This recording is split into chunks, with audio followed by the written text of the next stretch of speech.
नमस्कार साथियों, मैं आपका मित्र आपका साथी आपके लिए एक बार फिर से लेकर हाजिर हूँ Kumar Gaurav current affair class notes, जो कि आपके सभी कॉम्पिटेटिव एग्जाम की दृष्टि से काफ़ी इंपॉर्टेंट रहते हैं। तो दोस्तों, आज की क्लास थोड़ी बड़ी हो रहेगी क्योंकि आज की क्लास में हम 2 दिवसों के करंट अफेयर पर बात करेंगे। ठीक है दोस्तों, पिछली कक्षा नहीं हो पाई थी, इसके ही कारण मैं आपको सभी क्वेश्चन जो 50 क्वेश्चन है आज की क्लास में बताने वाला हूँ। तो बस आपको इस वीडियो को अंत तक देखना है, अपना प्यार देना है। आइए शुरुआत करते हैं आज के हमारे पहले क्वेश्चन की। और पहला ही क्वेश्चन हमारी परीक्षा की दृष्टि से काफी इंपॉर्टेंट है। देख सकते हैं अनीता आनंद, यह भारतीय मूल की हैं और इन्हें हाल ही में कनाडा का रक्षा मंत्री बनाया गया है। किसके द्वारा? तो यहाँ के प्रधानमंत्री जिनका नाम है जस्टिन ट्रूडो, इनके द्वारा इन्हें यहाँ का नया रक्षा मंत्री नियुक्त किया गया है। ठीक है दोस्तों, आपको याद रखना है किसके द्वारा? तो प्रधानमंत्री जस्टिन ट्रूडो के द्वारा यहाँ का नया रक्षा मंत्री अनीता आनंद को बनाया गया है, जो कि भारतीय मूल की महिला हैं। ठीक है दोस्तों, अब इससे संबंधित कुछ हम फैक्ट देख लेते हैं जो कि आपकी परीक्षा से काफी इंपॉर्टेंट रहेंगे और संबंधित हैं। तो जैसा कि हम देख सकते हैं, प्रियंका राधाकृष्णन, यह प्रियंका राधाकृष्णन कौन है? तो यह भारतीय मूल की हैं और न्यूजीलैंड में वाणिज्य मंत्री हैं। ठीक है दोस्तों, यहाँ की प्रधानमंत्री जेसिका अर्डन की यह मंत्रिपरिषद में शामिल हैं। आपको याद रखना है। इसी के साथ आपको याद रखना है अमेरिकी भारतीय प्रतिनिधि, इनका नाम है नैन्सी पेलोसी। ये कौन है? अमेरिका की प्रतिनिधि सभा की स्पीकर हैं और इनका नाम है नैन्सी पेलोसी, जिनकी नियुक्ति हाल ही में की गई थी। इसी के साथ आपको याद रखना है ब्रिटेन के राजदूत, यह भारत के हैं, भारत में है ब्रिटेन के राजदूत, इनका नाम है एलेक्स एलिस। ठीक है दोस्तों, इसी के साथ आपको याद रखना है अमेरिकी सेना मुख्य सूचना अधिकारी हैं राज अय्यर, और यह किससे संबंधित हैं? तो तमिलनाडु से संबंधित हैं और अमेरिका में मुख्य सेना अधिकारी हैं और यह भारतीय मूल के पहले ऐसे व्यक्ति हैं जो अमेरिकी सेना के मुख्य सूचना अधिकारी बने हैं। तो इतने सारे फैक्टों के साथ आपको यह क्वेश्चन याद रखना है। ठीक है दोस्तों, आइए बढ़ते हैं हम नेक्स्ट क्वेश्चन की ओर, और नेक्स्ट क्वेश्चन भी हमारी परीक्षा की दृष्टि से काफी इंपोर्टेंट रहेगा। तो जैसा कि आप देख सकते हैं इन्फेंट्री दिवस, यह इन्फेंट्री दिवस कब मनाते हैं और क्यों मनाते हैं? तो सबसे पहले हम जानते हैं इसे मनाते हैं 27 अक्टूबर को। 27 अक्टूबर को यह क्यों मनाते हैं? तो आपको पता है कि जब हमारा भारत देश आज़ाद हो गया था तो उसके बाद क्या हुआ था, जम्मू कश्मीर अपना एक अलग राज्य बना हुआ था, लेकिन उसके पास कबीलियों के भेष में जब पाकिस्तान ने हमला कर दिया था तो उस समय वहाँ के महाराजा थे महाराजा हरि सिंह, और इन्होंने डरकर क्या कहा, तो विलय पत्र पर हस्ताक्षर कर दिए। तभी भारत के प्रेजेंट टाइम में जो प्रधानमंत्री थे वे थे जवाहरलाल नेहरू, और जवाहरलाल नेहरू के द्वारा 27 अक्टूबर को ही 2 सिख रेजिमेंट को जम्मू कश्मीर से कहाँ भेजा गया था, यानी पंजाब से जम्मू कश्मीर भेजा गया था। ठीक है दोस्तों, और इसी के द्वारा उसी दिन से हम क्या मनाते हैं, तो 27 अक्टूबर को बनाया जाता है इन्फेंट्री दिवस। क्या मनाया जाता है? इन्फेंट्री दिवस मनाया जाता है, आपको याद रखना है। ठीक है दोस्तों, यानी कि इसका मतलब होता है पैदल सेना दिवस। क्या होता है इसका मतलब? पैदल सेना दिवस इसका मतलब होता है। अब बात करते हैं प्रमुख फैक्टों की, जो कि इनमें हम बात करेंगे आपसे। प्रमुख फैक्टों में आप देख सकते हैं भारतीय वायु सेना दिवस। तो यह भारतीय वायु सेना दिवस कब मनाते हैं? प्रत्येक 8 अक्टूबर को मनाते हैं। और भारतीय वायु सेना के जो प्रेजेंट टाइम में हेड हैं वे हैं VR चौधरी, विवेक राम चौधरी, जिनकी नियुक्ति हाल ही में की गई है। इसी के साथ आपको याद रखना है अहिंसा दिवस। तो अंतर्राष्ट्रीय अहिंसा दिवस कब मनाते हैं? 2 अक्टूबर को। 2 अक्टूबर को ही महात्मा गांधी का जन्म हुआ था और इन्हीं के जन्म दिवस के उपलक्ष्य में अंतर्राष्ट्रीय अहिंसा दिवस बनाया जाता है। नेक्स्ट है हमारा अंतर्राष्ट्रीय बालिका दिवस। यह कब मनाया जाता है? तो प्रत्येक 11 अक्टूबर को अंतर्राष्ट्रीय बालिका दिवस मनाया जाता है। वहीं पर छात्र दिवस यह 15 अक्टूबर को मनाया जाता है। क्यों? क्योंकि इसी दिन हमारे भारत के पूर्व राष्ट्रपति डॉक्टर APJ अब्दुल कलाम का जन्म हुआ था, और इनके जन्म दिवस को किसके रूप में मनाया जाता है? तो छात्र दिवस के रूप में मनाया जाता है। 2010 में इस बात की घोषणा UNO के द्वारा की गई थी। नेक्स्ट है हमारा विश्व खाद्य दिवस। तो विश्व खाद्य दिवस प्रत्येक 16 अक्टूबर को मनाते हैं, क्योंकि 16 अक्टूबर 1945 को ही क्या हुआ था, वर्ल्ड फूड ऑर्गेनाइजेशन की स्थापना की गई थी, और इसी के उपलक्ष्य में क्या मनाते हैं हम, तो प्रत्येक 16 अक्टूबर को विश्व खाद्य दिवस मनाते हैं। वहीं पर आपको याद रखना है नेक्स्ट क्वेश्चन, काफी इंपोर्टेंट क्वेश्चन है, यह परीक्षा में बनता रहता है। आप देख सकते हैं UN डे, यानी संयुक्त राष्ट्र दिवस, यह प्रत्येक कब मनाते हैं? तो प्रत्येक 24 अक्टूबर को मनाते हैं, क्योंकि इसी दिन 1945 में UNO की स्थापना की गई थी। यह काफी इंपोर्टेंट क्वेश्चन है, आपकी परीक्षा में पूछा जाएगा। अब देखते हैं आज का हमारा नेक्स्ट क्वेश्चन, और नेक्स्ट क्वेश्चन भी हमारी परीक्षा की दृष्टि से काफी इंपोर्टेंट रहने वाला है। नेक्स्ट क्वेश्चन हमारा क्वेश्चन नंबर 3, और यह भी हमारी परीक्षा में सीधा सीधा पूछा जाएगा। इसमें संबंधित कुछ हाल ही के प्रोग्राम, कुछ अभियान, इनके बारे में आपको जानकारी दूंगा जो करंट अफेयर से संबंधित हैं। आप देख सकते हैं हमारा क्वेश्चन है कि संभव जागरूकता अभियान यह किसके द्वारा शुरू किया गया है। तो संभव जागरूकता अभियान यह सूक्ष्म लघु एवं मध्यम मंत्रालय के द्वारा चलाया गया है। ठीक है दोस्तों, और प्रेजेंट टाइम में इसके मंत्री हैं नारायण राणे। आपको यह क्वेश्चन भी याद रखना है। अब बात आती है कि संभव जागरूकता कार्यक्रम क्यों चला गया है। तो यह जागरूकता से संबंधित है और छात्रों में क्या, तो छात्रों के मध्य जागरूकता उत्पन्न करने के लिए इस संभव जागरूकता कार्यक्रम को चलाया गया है। किसके प्रति, तो उद्यमशीलता को बढ़ावा देना, जिससे क्या होगा, विनिर्माण में बढ़ावा होगा और घरेलू उत्पादन में भी क्या होगा, बढ़ावा मिलेगा। और इसी को ध्यान में रखते हुए यह कार्यक्रम चलाया गया है जिसका नाम है संभव जागरूकता अभियान। ठीक है दोस्तों, इस फैक्ट को आपको याद रखना है। संभव जागरूकता अभियान यह किस मंत्रालय से संबंधित है, तो सूक्ष्म लघु एवं मध्यम मंत्रालय से संबंधित है। अब कुछ अन्य प्रोग्राम जो हाल ही में किए गए हैं और करंट अफेयर से संबंधित हैं, तो इससे रिलेटेड है और मैं आपके लिए सभी क्वेश्चन लेकर आया हूं। जैसा कि आप देख सकते हैं स्वीप कार्यक्रम, स्वीप कार्यक्रम यह किसके द्वारा, तो निर्वाचन आयोग के द्वारा या निर्वाचन आयोग के द्वारा इसे जारी किया गया है। इसी के साथ आपको याद रखना है किसान स्टोर, तो हाल ही में किसान स्टोर अमेजोन के द्वारा चलाया गया था, जिसमें किसान संबंधित प्रत्येक समस्या और प्रत्येक यंत्र को एक ही स्थान पर दिया जाएगा और इसका नाम दिया गया है किसान स्टोर। नेक्स्ट हम देखते हैं रोड सुरक्षा प्रोजेक्ट, जिसका नाम है आई रास्ते, या किसके द्वारा, तो महाराष्ट्र नागपुर के द्वारा इसे स्टार्ट किया गया था। ठीक है दोस्तों, नेक्स्ट आप देख सकते हैं एक पहल अभियान, यह विधि एवं न्याय मंत्री के द्वारा चला गया था और हमारे विधि एवं न्याय मंत्री हैं किरण रिजिजू। नेक्स्ट है हमारा मैं भी डिजिटल अभियान, यह किसके द्वारा, तो यह स्ट्रीट वेंडर्स के लिए मैं भी डिजिटल अभियान की शुरुआत की गई थी। ठीक है दोस्तों, ये सारे क्वेश्चन आपको इस क्वेश्चन से याद रखने थे। अब बात करेंगे हम नेक्स्ट क्वेश्चन की, और नेक्स्ट क्वेश्चन भी हमारी परीक्षा की दृष्टि से काफी इंपॉर्टेंट रहने वाला है। मैं इसमें आपके लिए प्रमुख जितने भी संबंधित आयोग हैं उन सभी की एक लिस्ट लेकर आया हूं, जिसे आपको देखना है और समझना है। तो देख सकते हैं आप, पहले हम क्वेश्चन को देखते हैं। हमारा क्वेश्चन क्या है, तो क्वेश्चन को देखते हैं। क्वेश्चन नंबर 4 है हमारा, प्रधानमंत्री की आर्थिक सलाहकार परिषद की अध्यक्षता किसने की है। तो हाल ही में आपको पता है कि प्रधानमंत्री की आर्थिक सलाहकार परिषद का पुनर्गठन किया गया है और इस पुनर्गठन की अध्यक्षता की है डॉक्टर विवेक रॉय के द्वारा। किसके द्वारा, डॉक्टर विवेक रॉय के द्वारा इसकी सदस्यता की गई है। यह 2 वर्ष तक इसके सदस्य के अध्यक्ष रहने वाले हैं। ठीक है दोस्तों, और प्रधानमंत्री की आर्थिक सलाहकार की परिषद का जो होता है उसका गठन किसके द्वारा, तो केंद्र सरकार के द्वारा इसका गठन किया जाता है। अब ये सीरीज जो है हमारी टपके का सीरीज में हम आपके लिए लेकर आए हैं कुछ ऐसे प्रश्न जो सीधे सीधे आपकी परीक्षा में पूछे जाएंगे, तो इसे आप जरूर देखें और समझने की कोशिश करें। दोस्तों, इसमें आपसे पूछा गया है कि सरकारी आयोग, मैं आपके लिए सभी इंपोर्टेंट फैक्ट लिख के लेकर आया हूं, तो इन्हें आपको देखना है और समझना है। तो सरकारी आयोग यह किससे संबंधित है, यह केंद्र राज्य के संबंध से संबंधित है। पुंछी आयोग यह भी केंद्र राज्य से संबंधित है। नरसिम्हन आयोग यह बैंकिंग सुधार से संबंधित है। राजा चैलैया यह कर सुधार से संबंधित है। वहीं पर स्वामीनाथन समिति यह एमएसपी से संबंधित है। ठीक है, केलकर समिति यह जीएसटी से संबंधित है। मल्होत्रा समिति यह बीमा सुधार से संबंधित है। वहीं पर आपको याद रखना है विवेक देवरॉय समिति समिति क्या है, तो यह इनके द्वारा किया गया था, तो रेल बजट को आम बजट में मिला लिया गया था। ठीक है दोस्तों, तो इस क्वेश्चन से आपको यह क्वेश्चन रिलेट करके याद रखने हैं। इनकी आप पूरी लिस्ट बना लीजिए जिस प्रकार से मैंने आपको दी है।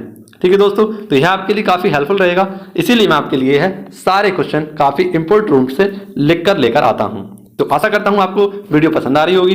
यदि वीडियो पसंद आ रही हो तो लाइक और दोस्तों के साथ शेयर करना ना भूलें। अब हम बढ़ेंगे नेक्स्ट क्वेश्चन की ओर, और नेक्स्ट क्वेश्चन भी आपके लिए काफी इंपॉर्टेंट और हेल्पफुल रहने वाला है। क्वेश्चन नंबर 5, हमारा क्वेश्चन नंबर 5 है, आप देख सकते हैं इसमें पूछा गया है स्वस्थ महिला स्वस्थ गोवा। यह एक कार्यक्रम है, स्वस्थ महिला स्वस्थ गोवा कार्यक्रम किसके द्वारा शुरू किया गया है। तो दोस्तों, हम यदि आपको बता दें इसे लॉन्च किया गया है किसके द्वारा, तो यूवी कैन फाउंडेशन के द्वारा इसे गोवा में चलाया जाएगा। यह यूवी कैन फाउंडेशन क्या है, तो युवराज सिंह के द्वारा एक खोला गया फाउंडेशन है और इसी के द्वारा स्वस्थ महिला स्वास्थ्य गोवा नामक कार्यक्रम चलाया गया है। कहां पर चलाया जाएगा, तो यह गोवा में इसकी शुरुआत की गई है। कहां पर, गोवा में इसकी शुरुआत की गई है। आप देख सकते हैं इसमें 2 सरकारी यूं कहें तो 2 सरकारी संगठनों की इसमें क्या है, साझेदारी भी है, भागीदारी है। किस किस की, तो एसबीआई यानी यह एक बैंक है एसबीआई, और गोवा सरकार की इसमें साझेदारी रहेगी। ठीक है दोस्तों, किस किस की, तो गोवा सरकार और एसबीआई जो बैंक है इसकी इसमें भागीदारी या साझेदारी रहेगी। अब जो स्वास्थ्य महिला एवं स्वास्थ्य गोवा कार्यक्रम है यह किससे संबंधित है? तो यह महिलाओं के ब्रेस्ट कैंसर से संबंधित है और आईवी तकनीक के द्वारा इसमें इलाज किया जाएगा और इसी के लिए यह योजना चलाई गई है। ठीक है दोस्तों, अब कुछ संबंधित प्रश्न देख लेते हैं हम। जैसा कि आप देख सकते हैं लड्डू वितरण योजना, यह लड्डू वितरण योजना किसके द्वारा? तो अमित शाह के द्वारा, यानी जो हमारे सहकारिता मंत्री और प्रेजेंट टाइम में कौन है? तो गृह मंत्री अमित शाह जी के द्वारा यह लड्डू वितरण योजना चलाई गई है, जिसमें प्रेग्नेंट महिलाओं को पोषण सहित लड्डू वितरण किए जाएंगे। इसी के साथ आपको देखना है माई पैड माई राइट योजना। यह माई पैड माई राइट योजना किसके द्वारा? तो यह त्रिपुरा सरकार के द्वारा चलाया गया है। ठीक है दोस्तों, इस सारे फैक्टों के साथ आपको इस क्वेश्चन को याद रखना था। नेक्स्ट क्वेश्चन भी हमारी परीक्षा की दृष्टि से काफी इंपॉर्टेंट है और इसमें मैं आपको बहुत ही इंपॉर्टेंट जानकारियां और रक्षा से संबंधित जो अवार्ड हैं इनके बारे में बताने वाला हूं। पहले हम क्वेश्चन को समझते हैं। हमारा क्वेश्चन क्या है? क्वेश्चन हमारा अग्नि 5 का सफल परीक्षण। तो हाल ही में हम आपको बता दें कि अग्नि 5 इसका सफल परीक्षण किया गया है। यह अग्नि 5 कैसी मिसाइल है? तो सतह से सतह पर वार करने वाली एक मिसाइल है। आपको पता है कि इंटीग्रेटेड डेवलपमेंट प्रोग्राम चलाया गया था 1983 में। 1983 में डॉक्टर एपीजे अब्दुल कलाम के द्वारा एक प्रोग्राम चलाया गया था और उस प्रोग्राम के तहत 5 प्रकार की मिसाइल बनाई गई थी, जिनमें आपको याद रखना है क्रमशः पृथ्वी, अग्नि, त्रिशूल, नाग और आकाश, और उन्हीं में हमारी शामिल थी अग्नि मिसाइल। तो अग्नि मिसाइल का यह 5वां वर्जन है और जिसका नाम है, क्या नाम है? अग्नि 5। और इसका अग्नि 5 का जो हाल ही में सफल परीक्षण किया गया है, यह कहां से किया गया है? तो चांदीपुर से इसका सफल परीक्षण किया गया है। नोट करना, इसका जो सफल परीक्षण किया गया है वह कहां से किया गया है? तो एपीजे अब्दुल कलाम द्वीप, जो कि उड़ीसा में स्थित है, यहां से इसका सफल परीक्षण किया गया है। यह सफल परीक्षण किसके द्वारा किया गया है? तो यह भी आपको याद रखना है, यह सफल परीक्षण किया गया है डीआरडीओ के द्वारा। किसके द्वारा? डीआरडीओ के द्वारा यह सफल परीक्षण किया गया है। अब इसमें अग्नि 5 जो मिसाइल है, इसमें क्या नया वर्जन जोड़ा गया है? तो आप देख सकते हैं इस अग्नि 5 में इसमें क्या जोड़ा गया है? तो इंटरकॉन्टिनेंटल बैलिस्टिक मिसाइल बनाई गई है और यह 500 किलोमीटर की रेंज वाली पहली भारतीय सफल मिसाइल है। ठीक है दोस्तों, वैसे तो यह 5वीं है, यानी विश्व में हम बात करें तो भारत 5वें स्थान पर आ गया है, जिसमें 500 किलोमीटर की रेंज वाली पहली मिसाइल हमारे पास बन गई है। अब संबंधित प्रश्नों में अगर हम देखें तो डीआरडीओ से हमारा एक नया क्वेश्चन बन सकता है। इसमें हम आपसे कुछ संबंधित प्रश्नों पर चर्चा करेंगे, जैसे इसकी स्थापना। तो डीआरडीओ की स्थापना कब हुई थी? तो इसकी स्थापना हुई थी, आपको पता है, 1 जनवरी 1958 को। ठीक है दोस्तों, और प्रेजेंट टाइम में इसका हेडक्वार्टर कहां पर है? दिल्ली में। और इसके हेड हैं डॉक्टर सतीश रेड्डी और इसका ध्येय वाक्य है वलस्य मूलम विज्ञानम। ये सारे इंपॉर्टेंट फैक्टों के साथ आपको इस क्वेश्चन को याद रखना था। अब मैं आपके लिए लिखकर लेकर आया हूं जो रक्षा संबंधित कुछ ऐसे प्रश्न हैं और ऐसे अवार्ड हैं जो आपको सीधे सीधे परीक्षा में पूछे जाते हैं। तो इनमें आपको याद रखना है सबसे पहले आर्यभट्ट अवार्ड। तो आर्यभट्ट अवार्ड 2021 यह भी डीआरडीओ को हेड डॉक्टर सतीश रेड्डी को दिया गया था। आप देख सकते हैं यह तीर जो लगा हुआ है, यह आर्यभट्ट पुरस्कार किसे दिया गया है? डॉक्टर सतीश रेड्डी जी को दिया गया है। नेक्स्ट है हमारा साइंटिस्ट ऑफ द ईयर। तो यह साइंटिस्ट ऑफ द ईयर का अवार्ड किसे दिया गया है? हेमंत कुमार को। यह डीआरडीओ के द्वारा दिया गया है साइंटिस्ट ऑफ द ईयर का अवार्ड। नेक्स्ट है हमारा अर्थ शॉट अवार्ड। यह विनिशा उमाशंकर और विद्युत मोहन को दिया गया है। विद्युत मोहन कौन है? तो दिल्ली के एक उद्यमी व्यक्ति हैं। और विनिशा उमाशंकर कौन है? तो यह 14 वर्ष की एक छात्रा हैं जिन्हें अर्थ शॉट से सम्मानित किया गया है। नेक्स्ट है हमारा सिल्वर सेल्वर पुरस्कार। तो हाल ही में सीडीएस बिपिन रावत जी के द्वारा पहला सिल्वर सेल्वर अवार्ड दिया गया था। यह किसे दिया गया था? तो पृथ्वीपाल सिंह को दिया गया था, जो रिटायर्ड कौन थे? एक फौजी थे। इन्हें यह पुरस्कार दिया गया था। तो आशा करता हूं आपको इतनी सारी जानकारियां जानकर काफी अच्छा लगा होगा। वीडियो काफी डीप में जाकर मैं आपको समझाने की कोशिश कर रहा हूं। यदि आपका करंट अफेयर में हाथ तंग है तो यह करंट अफेयर नोट्स आपके लिए काफी इंपॉर्टेंट होंगे। दोस्तों, आपको पता है कि पेट में भी काफी क्वेश्चन हमारे करंट अफेयर से बने थे। इसी क्वेश्चन यानी कुमार गौरव सर की वीडियो से बने थे और इसी के साथ मैं आपको इन सभी नोट्स को प्रोवाइड कराता हूं, तो आपको और ज़्यादा सरल माध्यम से यह प्रोवाइड होते हैं। तो हम कह सकते हैं एक प्रकार से कि यह क्लास आपके लिए काफ़ी इंपॉर्टेंट है। तो बस आप अपना प्यार दीजिए और इस वीडियो को पूरा अंत तक देखिए और समझने की कोशिश कीजिए। आइए बढ़ते हैं हम नेक्स्ट क्वेश्चन पर, और नेक्स्ट क्वेश्चन पे भी आपको बहुत जानकारियां मैं देने वाला हूं। क्वेश्चन नंबर 7 है हमारा, जिसमें पूछा गया है काचिंग सह ब्रांडेड क्रेडिट कार्ड। तो हाल ही में काचिंग नामक सह ब्रांडेड क्रेडिट कार्ड लॉन्च किया गया है। यह 2 संस्थाओं के द्वारा जारी किया गया है, एक इंडिको और एक का नाम है कोटक महिंद्रा। ठीक है दोस्तों, यह शॉर्ट आंसर आपको याद रखना है। कोटक महिंद्रा और इंडिगो के द्वारा यह काचिंग नामक एक ब्रांडेड क्रेडिट कार्ड की शुरुआत की गई है। 2 इंपॉर्टेंट फैक्ट मैं आपके लिए लिखकर लेकर आया हूं, इन्हें आप देख लीजिए और समझने की कोशिश कीजिए। जैसे कि आप देख सकते हैं सबसे ऊंचा मूवी थिएटर यह लद्दाख में बनाया गया था, और फ्लोटिंग पार्क यानी तैरता हुआ भारत का सबसे बड़ा फ्लोटिंग पार्क यह विशाखापट्टनम में लगाया गया है। अब हम चलते हैं नेक्स्ट क्वेश्चन की ओर, और नेक्स्ट क्वेश्चन जो रहने वाला है वह हमारी परीक्षा की दृष्टि से काफी इंपॉर्टेंट है। इसमें मैं आपको एक ऐसी जानकारी दूंगा जो आपकी परीक्षा में सीधी सीधी पूछी जाएगी। क्वेश्चन नंबर 8 है हमारा, जिसमें पूछा गया है आपसे गो ग्रीन योजना। तो गो ग्रीन योजना हाल ही में चलाई गई है। गो ग्रीन योजना किसके द्वारा? तो जी फॉर गौरव सर और जी फॉर गोवा। तो यह किसके द्वारा आपको याद रखना है? गोवा, यानी गोवा के द्वारा यह गो ग्रीन योजना स्टार्ट की गई है। आपको याद रखना है जी जी गो गो, यानी गो ग्रीन योजना यह गोवा से शुरुआत की गई है। अब आपको बता दें ये गो ग्रीन जो योजना है यह क्यों शुरुआत की गई है। तो आपको बता दें थोड़ी कम दरों पर, यानी कम दरों पर जो श्रमिक हमारे मजदूर भाई हैं उनके लिए क्या करना, तो उनके लिए जितने भी इलेक्ट्रिक वाहन हैं उन्हें प्रोवाइड करने के लिए गो ग्रीन योजना चलाई गई है। अब आपको बता दें कि श्रमिक दो प्रकार के होते हैं। कैसे श्रमिक दो प्रकार के हो सकते हैं, जिनमें हम बात करें श्रमिक कौन कौन से, तो एक निर्माण करने वाले श्रमिक और एक औद्योगिक श्रमिक हो सकते हैं। ठीक है दोस्तों, जो निर्माण करने वाले श्रमिक होंगे उनको 50% की सब्सिडी दी जाएगी, और जो हमारे कैसे औद्योगिक करने वाले जो हमारे मजदूर भाई होंगे उनके लिए 30% की सब्सिडी इस योजना के अंतर्गत दी जाएगी। ठीक है दोस्तों, आपको याद रखना है, काफी इंपॉर्टेंट योजना है, सीधी सीधी आपकी परीक्षा में पूछी जाएगी और आपको बता देनी है। जी जी कुमार गौरव से संबंधित है, यानी हम कह सकते हैं जी जी फॉर हमारे कुमार सर और जी फॉर गोवा। ठीक है दोस्तों, अब हम देखते हैं नेक्स्ट क्वेश्चन। नेक्स्ट क्वेश्चन हमारा नहीं, इससे संबंधित कुछ प्रश्न देखते हैं। जैसे कि हम आपको बता दें कि पहली इलेक्ट्रिक व्हीकल सिटी कौन सी है, तो पहली इलेक्ट्रिक व्हीकल सिटी हमारी केवड़िया गुजरात। नेक्स्ट देखते हैं हम कि हमारी माफ करना शून्य अभियान, यह शून्य अभियान किसके द्वारा, तो नीति आयोग के द्वारा इलेक्ट्रिक व्हीकल को बढ़ावा देने के लिए शून्य अभियान को चलाया गया था। ठीक है दोस्तों, आइए देखते हैं नेक्स्ट क्वेश्चन। और नेक्स्ट क्वेश्चन में आपको महत्वपूर्ण जानकारी देने वाला हूं, इसको आपको समझना है।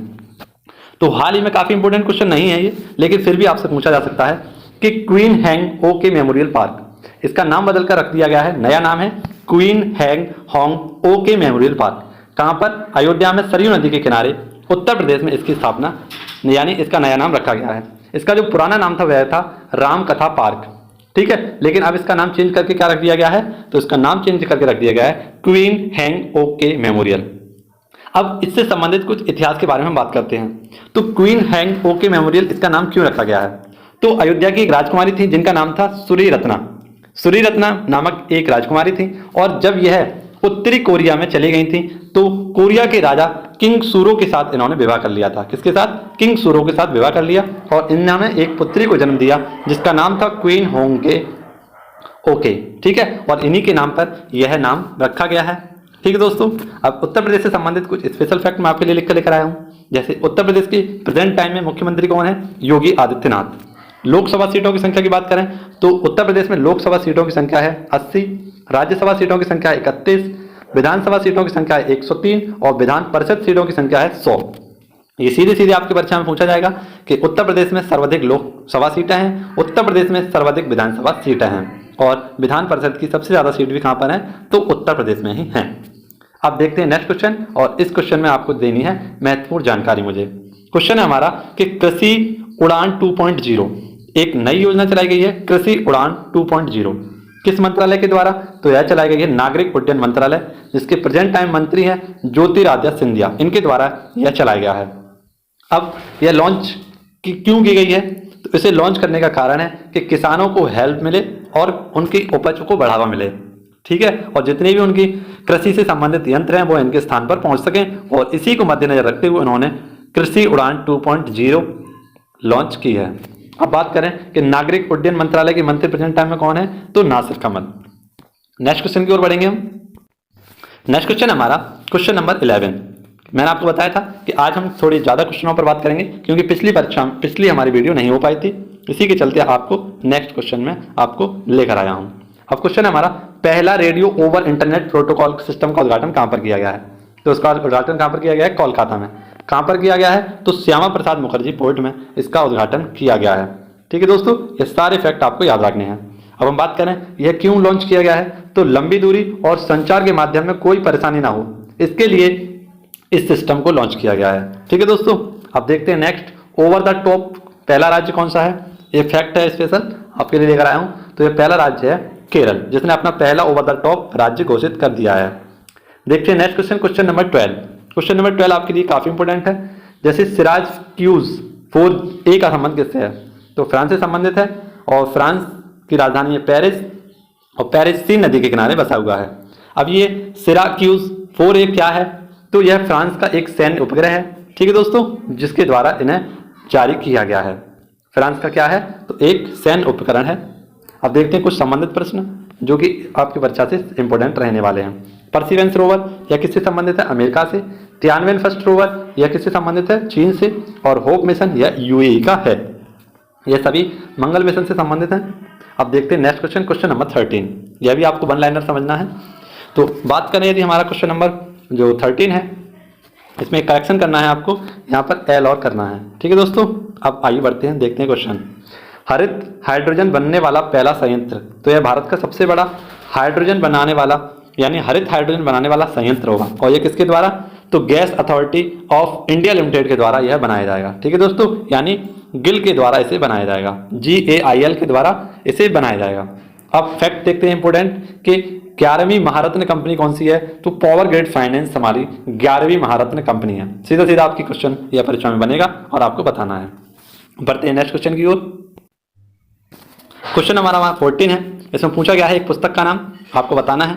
जैसे कमला हैरिस फेलोमेनल वुमेन नामक पुस्तक लॉन्च की गई है, यह किसके द्वारा, तो आपको बता दें यह किसके द्वारा, चिंतानल राजगट्टा के द्वारा यह पुस्तक लिखी गई है।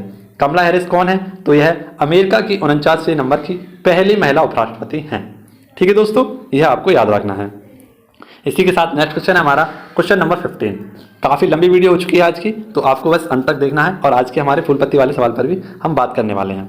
दोस्तों, यदि हम बात करें कि ODF और बिजली हासिल करने वाला 100% राज्य कौन सा बन गया है, तो यह है गोवा। ठीक है दोस्तों, गोवा ही 100% जल और ODF यानी खुले में शौच करने वाला दूसरा राज्य बन चुका है।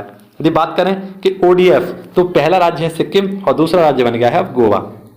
ठीक है दोस्तों, आपको याद रखना है। अब देखते हैं नेक्स्ट क्वेश्चन, और यह भी आपकी परीक्षा की दृष्टि से काफी इंपॉर्टेंट रहता है। यह हमारा फूल पत्ती वाला सवाल है, जिसका आंसर आपको कमेंट बॉक्स में बताना होता है।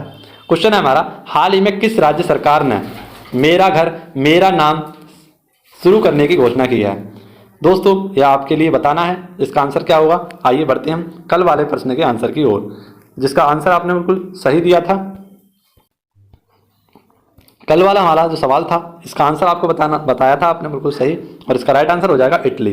क्वेश्चन था हमारा, G20 विशेष शिखर सम्मेलन कहाँ हुआ था, तो इसकी अध्यक्षता किस देश के द्वारा की गई थी, इटली के द्वारा। तो दोस्तों, आज की हमारी वीडियो समाप्त होती है। यदि आपको पसंद आई हो तो लाइक करें और दोस्तों के साथ शेयर करना ना भूलें। मैं आपको इसी प्रकार से Kumar Gaurav current affair notes provide कराऊंगा। आप किसी बात की कोई चिंता न कीजिए, आपके लिए टाइम से यह वीडियो लॉन्च की जाएगी, आपके सामने रखी जाएगी। ठीक है दोस्तों, अब मिलेंगे हम आपसे नेक्स्ट वीडियो में। तब तक के लिए घर पर रहें, सुरक्षित रहें और व्यस्त रहें। धन्यवाद। जय हिंद, जय भारत।